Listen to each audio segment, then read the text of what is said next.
ब्रह्ममुरारिसुरार्चितलिङ्गं निर्मलभासितशोभितलिङ्गम्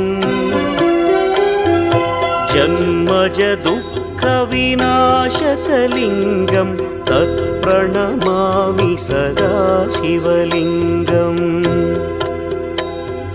देवमुनिप्रवरार्चितलिङ्गं कामदहन करुणाकरलिङ्गम्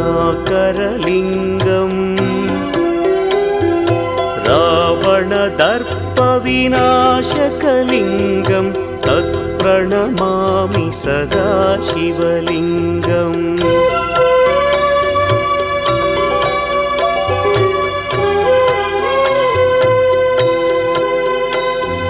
सर्वसुगन्धसुलेपितलिङ्गं बुद्धिविवर्धनकरलिङ्गम्